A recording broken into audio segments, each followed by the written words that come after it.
Okay, let's dive into this. Welcome to This Explainer. Today, we're unpacking one of the most masterful sequences of suspense ever put to paper. Picture it, 19th century Transylvania. You've got this landscape of deep, endless shadows. Dark, jagged mountains are just looming in the distance. Dense, suffocating forests are completely pressing in on these narrow, winding dirt roads. Now, this isn't just a setting, it's a trap. And our guy? He's walking right into it.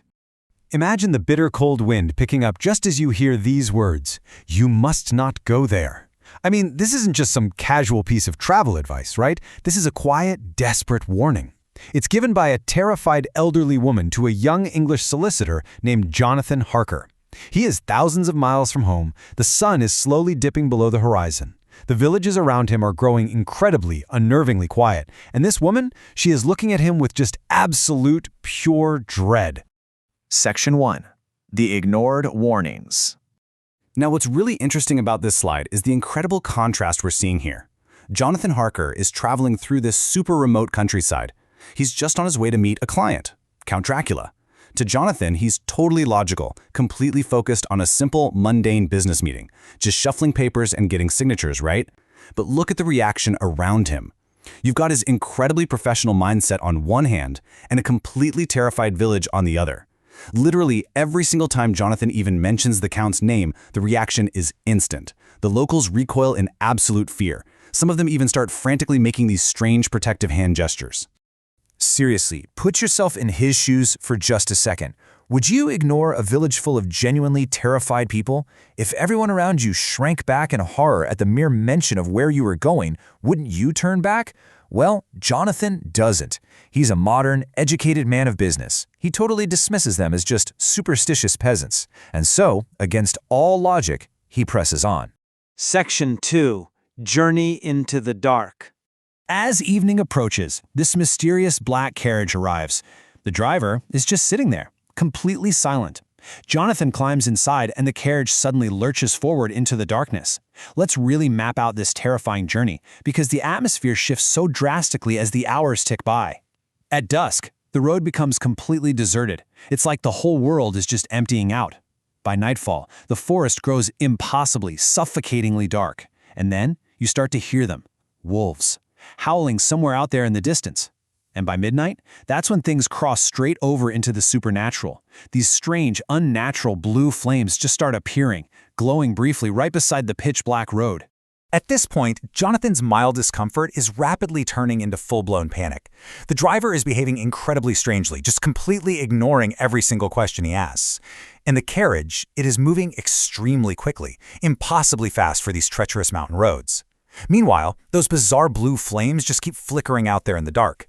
But you know what the absolute most terrifying part is? Jonathan looks behind him, and the road has completely disappeared into the darkness. It's swallowed up. He realizes right then and there, there's absolutely no way to return. Section 3. The Ominous Castle Doors. Piercing through the gloom, Jonathan finally sees it, this massive, ancient stone fortress perched right on a jagged mountain peak. Surrounded by just absolute, crushing darkness, the carriage finally comes to a halt. Jonathan steps outside, and instantly, the silent driver and his carriage, they just vanish. Poof! Gone. And this brilliantly illustrates the trap snapping shut in 3 definitive steps. Step 1, his only way home has completely abandoned him in the pitch black. Step 2, the massive, unbelievably heavy doors of the castle slowly creak open, all by themselves. And step 3, with literally nowhere else to go, he steps inside, and those heavy doors swing shut. The trap is officially sealed. Section 4. Meeting Count Dracula. Jonathan starts walking slowly down this freezing, drafty stone corridor. There are only a couple of weak little candles barely fighting back the dark. And then he hears it. Footsteps. Slow. Heavy. Echoing on the stone. Getting closer and closer. Finally, a tall, incredibly pale man emerges from the shadows. He's dressed entirely in black. He simply smiles. "Welcome to my house," he says, completely calmly. It's Count Dracula. But as Jonathan looks at his new host, his primal instincts are absolutely screaming at him. Something about this man is profoundly, deeply unsettling. Section 5. The Impossible Escape. Left entirely alone in his isolated room, Jonathan slowly walks over to the window. He looks out at the sheer, dizzying drop into the valley below. He's basically in a fortress in the clouds. But then, just out of the corner of his eye, he notices something moving on the outside wall. He peers out into the pale moonlight. It's Count Dracula.